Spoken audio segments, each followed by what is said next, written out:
अस्सलामुअलैकुम स्टूडेंट्स, आज के इस लेक्चर में I am going to share with you the way you should manage your time.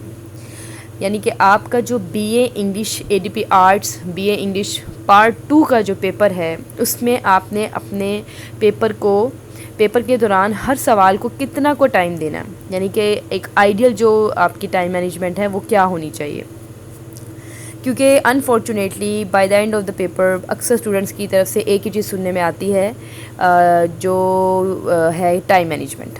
उनका एक ही प्रॉब्लम होता है कि जी पेपर तो हमें आता था लेकिन हम टाइम नहीं मैनेज कर सके, और जो है कोई ना कोई सवाल जो है वो इनकम्प्लीट रह गया, या जो भी सवाल की जो आंसर बनता था, जो उसकी स्ट्रेंथ बनती थी, वो उसको उन पैरामीटर्स को नहीं कर सके अचीव। तो इन चीज़ों को जो है आपने ज़हन में रखना है कि आपके इस पेपर में जिस तरह से थर्ड ईयर में प्रेसी राइटिंग थी, और वो भी एक काफ़ी टाइम टेकिंग आपका एक प्रोसीजर होता है, प्रोसेस होता है सारा उसका आंसर देना। इसी तरह इसमें जो 25 मार्क्स का इंग्लिश बी का एस्से है, ठीक है, एस्से राइटिंग की जो आपको पता है इसमें एक टॉपिक आएगा, उस पर आपने एस्से राइटिंग करनी है, तो वो भी एक टाइम टेकिंग ही सवाल है। तो इस सिलसिले में मैं आपको एक तो पहले ये बात बता दूं कि आइडियल सिचुएशन यही होती है कि जिस सीक्वेंस में क्वेश्चन पेपर में क्वेश्चंस दिए गए हैं आप उसी सीक्वेंस में उसको लेकर चलें। अलबत्ता एक जगह पे आपने क्या करना है कि बाकी पेपर बेशक उसी सीक्वेंस में रहे, लेकिन ये जो इंग्लिश बी का एस्से है, इसके लिए आपने जो है ना अपने ज़हन में रखना है कि you are going to attempt this question towards the end of your paper. ठीक है, ये आपने पहले नहीं करना, ताकि आप बाकी पेपर को ईजीली वाइंड अप कर लें और आपके सर पे कोई प्रेशर ना हो कि जी अभी मैं एस्से पे इतना टाइम लगा रहा हूँ तो मैं बाकी क्वेश्चंस कैसे करूँगा। वेल, टू स्टार्ट विद मैं आपको बताती हूँ कि जनाब ये जो सेक्शन ए का क्वेश्चन नंबर 1 है, इसमें जो आपने 2 क्वेश्चन अटैम्प्ट करने हैं ना बेटा, उसमें आपने मैक्सिमम उन 2 क्वेश्चंस को 30 मिनट्स देने हैं, नॉट मोर देन दैट। ये मैंने आपको मैक्सिमम जो टाइम आप इसके पर स्पेंड कर सकते हैं, स्पेयर कर सकते हैं इसके लिए, वो मैंने आपको बताया। ठीक है, और इतने टाइम में आपके लिए बहुत इजी है कि आप 3 to 4 मैक्सिमम, यानी जो आंसर शीट आपकी होनी चाहिए एक सवाल के लिए ना कवर्ड, वो शीट्स की जो है ना 4 साइड्स ये मैक्सिमम है, और जो मिनिमम रिक्वायरमेंट है ना वो 3 sides of your answer sheet होनी चाहिए, 3 sides of your answer sheet. ठीक है, तो उस लिहाज से अगर हम देखें तो एक सवाल पे 15 मिनट जो है मैक्सिमम है ये। ठीक है, आप चाहें, अगर आपकी स्पीड बहुत अच्छी है और कमांड है आपको अपने आंसर्स पे, स्किल्स है, आपकी राइटिंग स्किल्स बड़ी अच्छी हैं, you can easily manage with in 10 to 12 minutes. तो ये मैक्सिमम बता रही हूँ, अगर टाइम को बहुत ड्रैग करना है तो 15 मिनट्स एक सवाल के होंगे। तो इस तरह सेक्शन ए का जो क्वेश्चन नंबर 1 है, आपके 15 मिनट्स उसको आपने दे दिए, और उसके बाद जो नेक्स्ट उसका क्वेश्चन नंबर 2 है सेक्शन ए का, उसको भी आपने 15 मार्क्स दे दिए। इस तरह से सेक्शन ए के दोनों क्वेश्चंस जो हैं, यानी जो 4 क्वेश्चंस होंगे इन टोटल, ठीक है, इसमें आपने टोटल जो आपका टाइम लगेगा ना वो है 1 घंटा, यानी 1 आवर। ठीक है, आपका 1 आवर जो है वो इन सेक्शन ए के सवालात में स्पेंड हुआ। उसके बाद आ जाते हैं सेक्शन बी पे।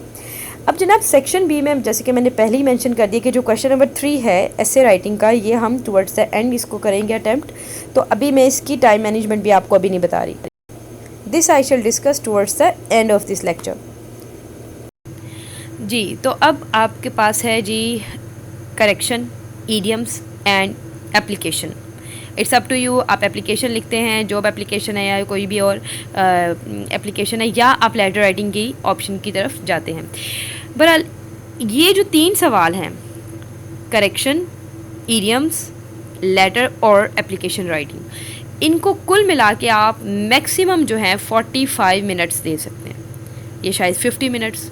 इससे ज़्यादा देना मतलब आप अपने पेपर को जो है ना उसके साथ इनजस्टिस कर रहे हैं, क्योंकि उसके लिए फिर एस्से राइटिंग जो है ना वो आप एक जिस तरह ईजी माइंडेड होके रिलैक्स्ड फॉर्म में उसकी प्लानिंग करके प्रॉपरली जब आप एस्से राइटिंग स्टार्ट करते हैं, तो आपको पता है उससे पहले उसकी एक प्लानिंग रिक्वायर्ड होती है, आपने ब्रेनस्टॉर्मिंग करनी होती है, आपने आइडियाज़ को पहले जॉट डाउन करना होता है, जिस तरह से आइडियाज़ आपके ज़हन में आ रहे हैं, उसके बाद आप प्लान आउट करते हैं कि जनाब आप किन आइडियाज़ को मेजर पैराग्राफ के तौर पे शेयर करेंगे और किन आइडियाज़ को आपने थोड़ा सा टाइम देने, या जिन आइडियाज़ को आप चाहते हैं कि ये इतने कोई ख़ास पॉइंट्स नहीं है, मैं इनको बिल्कुल ड्रॉप कर सकता हूँ।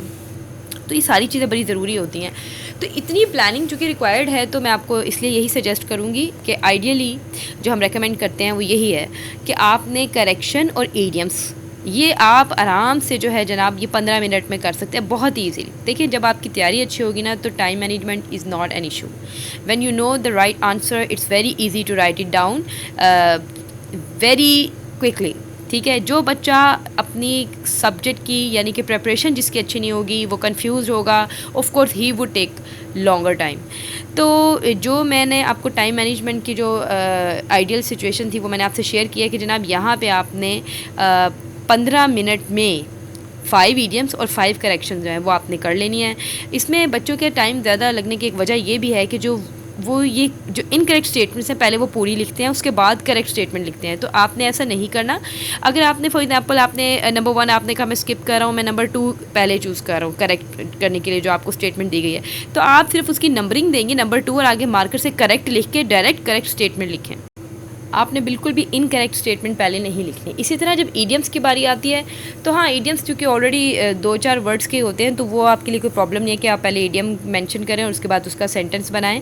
लेकिन याद रखें बच्चे जो हैं उर्दू मीनिंग्स भी लिख रहे होते हैं, चूँकि ये रिक्वायर्ड नहीं है तो आपने उर्दू में इनके मतलब नहीं लिखने। Just that your sentence should be clear enough to convey the meaning of the given idiom. तो ये चीज़ आपने ज़हन में रखनी है। और उसके बाद आ जाता है जनाब, अच्छा ये दोनों जो है इन 2 सवालात को अगर आप 15 मिनट देते हैं तो ये बड़े इजीली आप इनको मैनेज कर लेते हैं और मैक्सिमम आप 20 मिनट्स दे सकते हैं इनको। ठीक है, मैक्सिमम 20 मिनट इसको दिए और 15 मिनट में, और अगर आप उनको 15 मिनट में कर लेते हैं तो 15-20 यानी कि देखें मैंने इसीलिए कहा कि टोटल आपने दिन में रखना है कि 45 मिनट्स में ना आपने ये एप्लीकेशन ईडियम्स और करेक्शन कर लेनी है। अपनी स्पीड तेज़ रखनी है और वैसे भी ये मिड ऑफ द पेपर होता है आपको और आपके लिए बहुत आसान होता है इन चीज़ों को तेज़ी से, क्योंकि आपकी वो एक बार जब पेपर स्टार्ट हो जाता है तो आप फ्लो में आ जाते हैं और आराम से जो है आप लिखते रहते हैं। और बेजा मार्कर का इस्तेमाल जो है इसको अवॉइड करें, इससे भी आपका टाइम सर्फ होता है। और आपके एग्जामिनर कोई बात कर रहा है तो फ़ौरन से कुछ स्टूडेंट्स को आदत होती है उठ के देखना क्या हो रहा है, व्हाट्स हैपनिंग अराउंड। तो आपने बिल्कुल बॉदर नहीं करना कौन क्या बोल रहा है, कौन क्या कह रहा है, कौन कितनी शीट्स ले रहा है, एक्स्ट्रा शीट्स। तो इस तरह की चीज़ों को अवॉइड करें। अपनी वाटर बॉटल अपने पास रखें ताकि आपको पानी के लिए ना अपील करनी पड़े, पानी आ रहा है आप उसको पी रहे हैं, ये मतलब छोटी छोटी ऐसी चीज़ें जो होती हैं ये आपके टाइम मैनेजमेंट में जो है ना आपके लिए बड़ी हेल्पफुल होती हैं। उसके बाद बाल पॉइंट चूँकि आपके पास होगा तो इंक ख़त्म हो गई है, आप इंक पेन जो है उसको फिर से आप फिलअप कर रहे हैं। इन सब चीज़ों को अवॉइड करने के लिए बॉल पॉइंट लीजिए, एक्स्ट्रा बॉल पॉइंट्स आपके पास होने चाहिए, एक्स्ट्रा मार्कर, ब्लू मार्कर्स भी आपके पास होने चाहिए। अच्छा ये जो है ये चीज़ें आपने ध्यान में रख ली। मैं एक बार फिर से बता दूँ, ईडियम्स, करेक्शन और एप्लीकेशन या लेटर राइटिंग से जो भी आप चूज़ करते हैं इनको कुल मिला के आप 45 to 50 मिनट्स देते हैं। इससे 1 मिनट भी आपने एक्सीड नहीं करना। और इसके बाद हम आ जाते हैं अपने रियल डेस्टिनेशन पे। रियल से मुराद ये कि जो एक असल जो इसमें एक एक्टिविटी है यानी कि एक जो सवाल है आपके क्वेश्चन पेपर का, एसे राइटिंग। तो अब तक आपने कुल मिलाकर जो है 1 घंटा और 50 मिनट मैक्सिमम जो है वो आप यूटिलाइज़ कर चुके हैं। And you are left with 1 hour and 10 minutes, 10-15 minutes. Now it's up to you कि आप लास्ट क्वेश्चन जो है लास्ट 3 उनको 45 मिनट्स देते हैं, 40 मिनट्स देते हैं या आप उनको 50 मिनट्स देते हैं। तो अब जनाब 1 घंटा और जो 10 मिनट आपके पास बचे हैं उसमें आपने एसे के लिए जो है अपने रफ़ ड्राफ्ट को पहले प्रिपेयर करना है। Never ever start with the real answer sheet directly before writing this essay. First of all, you are supposed to make a rough draft where you are supposed to do proper planning. इसको organise कैसे करना है ideas को, और एक logical sequencing में इसको organise करना होता है। ऐसे राइटिंग पे मेरा एक पहले भी मैंने एक जो है लिंक शेयर किया हुआ, वीडियो अपनी शेयर की हुई है जिसमें मैंने आपको ऐसे राइटिंग की कुछ टिप्स बताई हैं जो बच्चे नॉर्मली जो है उनको ऑब्जर्व नहीं करते और उनके लिए प्रॉब्लम हो जाती है। तो उसको भी आप चाहें तो आप कमेंट कर दें, मैं वो लिंक शेयर कर दूँगी। अदरवाइज़ मैंने अपनी प्ले लिस्ट में 4th ईयर इंग्लिश की एक अलग से प्ले लिस्ट बनाई हुई है ताकि उसमें सिर्फ वो लेक्चर्स हों जो 4th ईयर स्टूडेंट्स के हैं। 3rd ईयर इंग्लिश की एक अलग लिस्ट है ताकि बच्चे कंफ्यूज ना हो। वेल अब हम बात करते हैं कि जी अपने ज़ाहिर है इसमें आपको पता है आउटलाइन इज़ अ मस्ट, तो आपने आउटलाइन भी बनानी है, इसलिए प्लानिंग तो ज़रूरी है। आपने एक बात और भी ध्यान में रखनी है कि आप कोशिश ये करें कि जो भी ऐसे का टॉपिक आपने चूज़ करना है वो आप बिल्कुल at the beginning of your paper, जब आपके हाथ में क्वेश्चन पेपर आता है, आंसर शीट में आप अपने पार्टिकुलर्स पहले ही मेंशन कर चुके हुए हैं, आंसर शीट रेडी थी, उसके बाद आपको क्वेश्चन पेपर रिसीव हुआ और उसमें आपने जो है पेपर की, जिससे हर बच्चा जो एक बर्ड्स आई व्यू जो है उस पर एक दोहराता है सरसरी सी नज़र, और उसमें वो ये चीज़ देख रहा होता है कि अच्छा पेपर आसान है या नहीं। हम सबकी तरीक़ाकार यही होता है, साइकोलॉजिकली जो है हम सिर्फ पेपर को देख रहे होते हैं कि कौन कौन सी चीज़ें जो है वो हमें आती हैं और कौन सी जो है हमारे लिए प्रॉब्लमेटिक हो सकती हैं। इसमें जब आएगा ना ये वाला क्वेश्चन, तो बेटा आपने उसी टाइम कोशिश करनी है कि आप जो है ना अपना टॉपिक चूज़ कर लें। So just decide it for yourself there and then. इसका आपको फ़ायदा सबसे बड़ा ये होता है कि आपने जो कि सिलेक्ट कर लिया होता है अपना टॉपिक, तो through out your paper back and पे आपका माइंड जो है ना इस पर वर्किंग कर रहा होता है।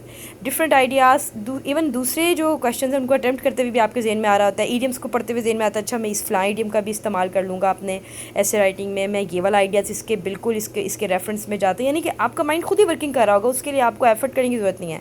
और दूसरी बात ये कि टुवर्ड्स द एंड जब ऑलरेडी टाइम जो है it would be running short, तो आप बड़े इजी होंगे कि जनाब मैंने टॉपिक तो ये है, अच्छा बस अब प्लानिंग स्टार्ट करनी है, ठीक है, अपनी ब्रेन स्टॉर्मिंग करनी है आपने, और आप उस पर वर्किंग करते हैं।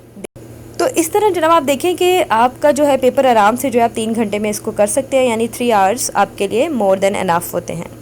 अगर आपको अपने जो सब्जेक्ट मैटर है उस पर कमांड है, ग्रिप है, आपकी तैयारी अच्छी है और आप जो है टाइम मैनेजमेंट कर लेते हैं। अच्छा, अब होता क्या जनाब, इन सारी चीज़ों के बावजूद भी कुछ स्टूडेंट्स जो हैं वो फिर भी they have to face problems regarding time management. तो उसके पीछे कौन से फ्लॉज हैं या कौन सी चीज़ें हैं जो बच्चों को ज़हन में रखनी चाहिए, उन मिस्टेक से बचना चाहिए।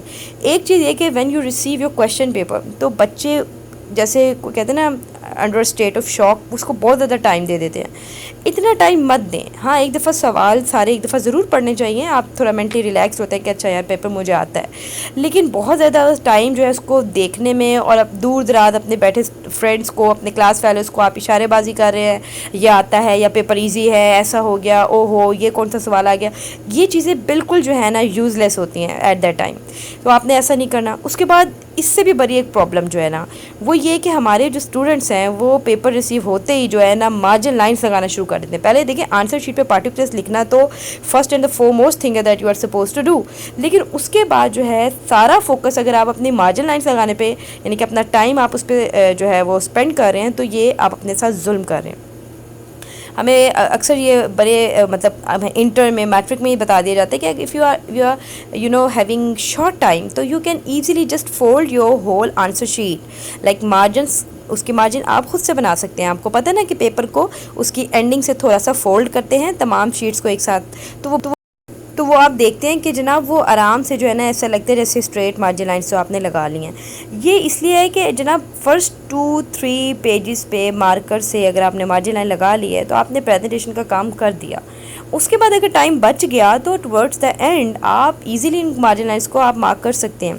लेकिन पहले ही बैठ के जो है क्वेश्चन पेपर रिसीव हो गया है, उसको पढ़ के बच्चियाँ रख देती हैं, उसके बाद जो स्टूडेंट्स हैं क्या करते हैं, वो मार्जिन लाइन्स लगाई जाते हैं। ये वाले काम मत करें बिला वजह, अपना पेपर पहले पूरा करें, क्योंकि एग्जामिनर का फोकस जो है वो आपके आंसर्स पे ज़्यादा होगा। बाद में वो इस चीज़ को गौर करेगा कि मार्जिन लाइन्स लगाए हैं या नहीं।